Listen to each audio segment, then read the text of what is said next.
नमस्कार। आकाशवाणी जयपुर अजमेर से प्रस्तुत हैं प्रादेशिक समाचार।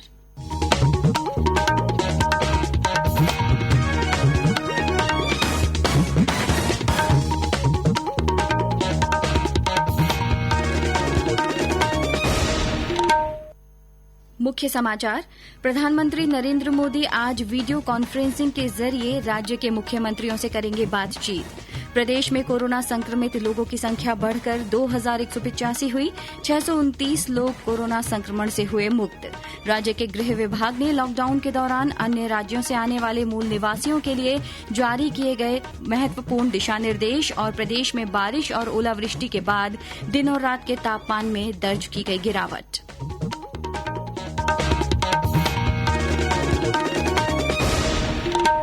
समाचारों के साथ मैं माधुरी वशिष्ठ और अब समाचार विस्तार से।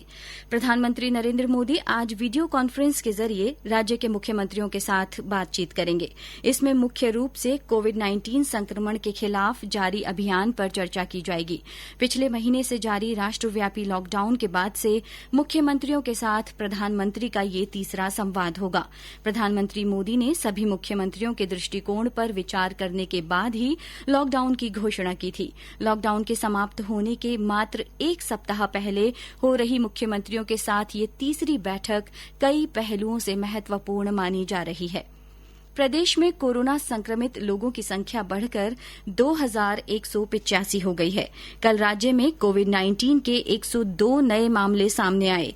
जोधपुर में 38 नए संक्रमितों का पता चलने के बाद रोगियों की संख्या बढ़कर 364 हो गई है। इसके अलावा नागौर में 20, जयपुर में 16, अजमेर में 11, कोटा में 9, धौलपुर में 2, बांसवाड़ा, भरतपुर, हनुमानगढ़, झालावाड़, सीकर और उदयपुर में एक एक व्यक्ति में कोरोना की पुष्टि हुई है। जयपुर में संक्रमितों की संख्या बढ़कर 808 हो गई है। राज्य में 629 लोग कोरोना संक्रमण से मुक्त हो चुके हैं, जिनमें से 263 लोगों को अस्पताल से छुट्टी दे दी गई है। स्वास्थ्य विभाग द्वारा अब तक लगभग 83,000 सैंपल लिए गए हैं, जिनमें से 5,000 के नतीजे आना अभी बाकी है। इस बीच बीकानेर से हमारे संवाददाता ने बताया कि जिले में संक्रमित पाए गए सभी व्यक्ति अब संक्रमण से मुक्त हो चुके हैं। जिले में अब तक 37 मरीज पॉजिटिव पाए गए थे।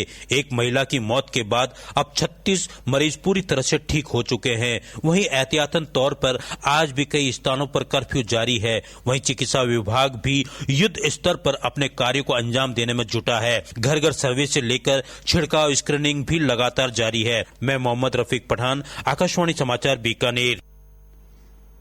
जयपुर के जिला कलेक्टर डॉक्टर जोगाराम ने स्पष्ट किया है कि शहर में कोरोना के सामुदायिक संक्रमण की स्थिति नहीं है।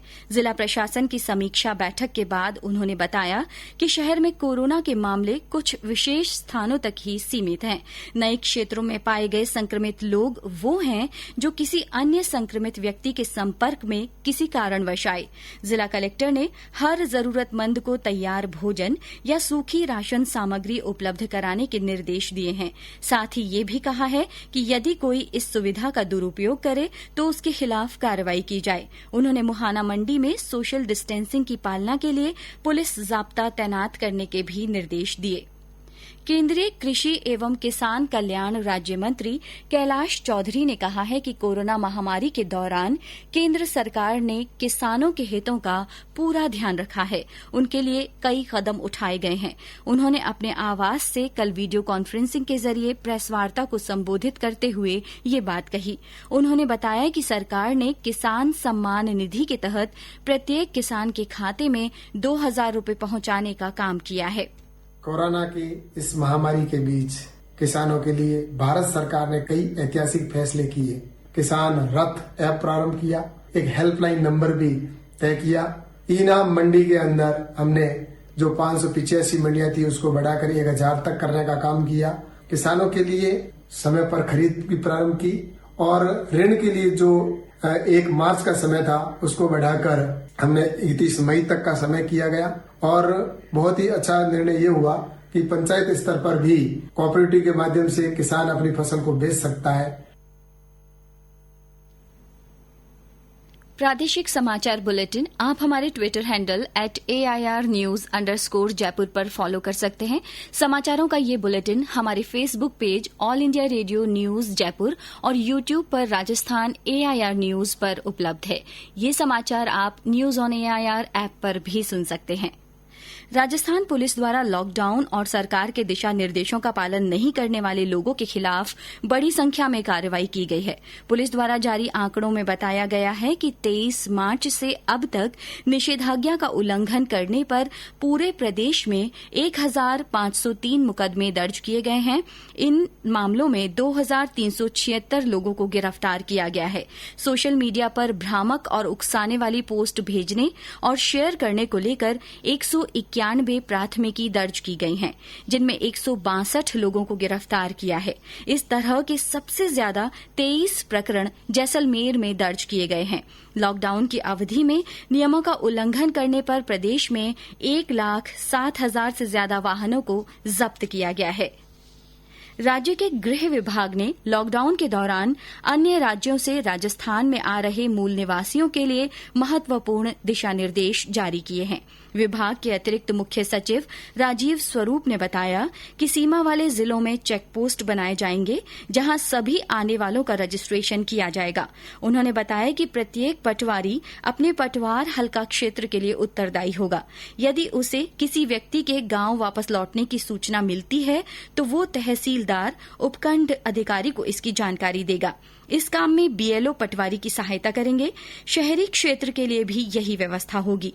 कोई भी बाहर का व्यक्ति आता है तो इसकी सूचना स्थानीय प्रशासन को देनी होगी।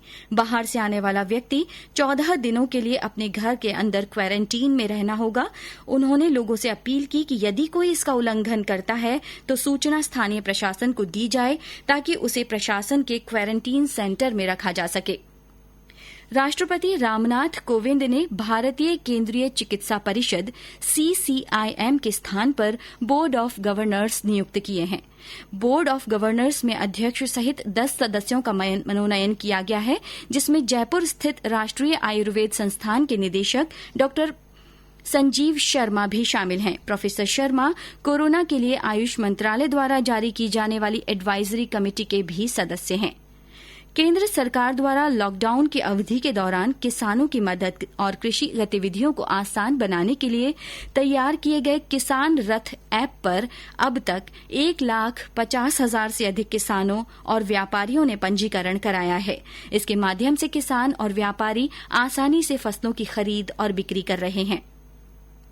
श्रोताओं से निवेदन है कि वे कोरोना संक्रमण के संबंध में सोशल मीडिया पर आ रही भ्रामक जानकारियों को साझा न करें और घरों में ही रहें। सतर्क रहें और आकाशवाणी समाचार सुनते रहें। श्रोता कोरोना वायरस से संबंधित किसी भी सहायता के लिए केंद्र और राज्य की ओर से जारी हेल्पलाइन नंबर पर फोन कर सकते हैं। केंद्र का नंबर है 011-239-78046। वहीं राज्य का नंबर है 0141-222-5624।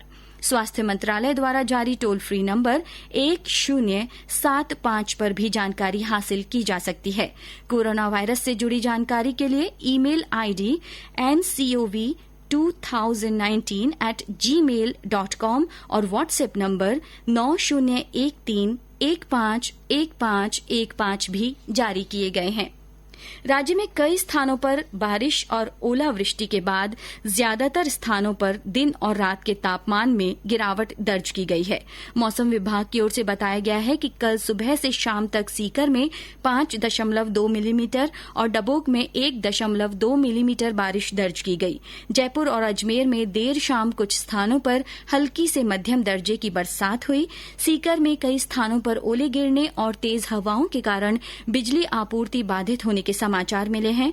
12 जिले में कल देर रात हल्की बूंदाबांदी हुई। करौली में कुछ स्थानों पर तेज हवाओं के साथ हल्की बारिश के समाचार मिले हैं। उधर बूंदी में कल रात बारिश होने से मंडियों और खेतों में पड़ी फसलें भीग गईं। मौसम विभाग की ओर से कहा गया है कि 30 अप्रैल तक मौसम का मिजाज इसी तरह का बना रहेगा।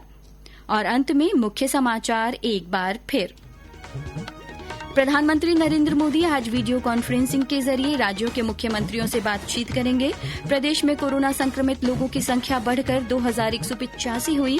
629 लोग कोरोना संक्रमण से मुक्त हुए। राज्य के गृह विभाग ने लॉकडाउन के दौरान अन्य राज्यों से आने वाले मूल निवासियों के लिए महत्वपूर्ण दिशा निर्देश जारी किए और प्रदेश में बारिश और ओलावृष्टि के बाद दिन और रात के तापमान में गिरावट दर्ज की गई। इसी के साथ प्रादेशिक समाचार बुलेटिन समाप्त हुआ। हमारा अगला समाचार बुलेटिन हिंदी में दोपहर 12:30 बजे प्रसारित किया जाएगा। नमस्कार।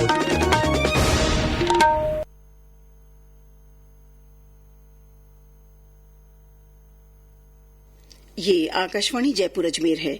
प्रस्तुत है कोविड-19 पर राज्य स्तरीय विशेष कार्यक्रम हम होंगे कामयाब।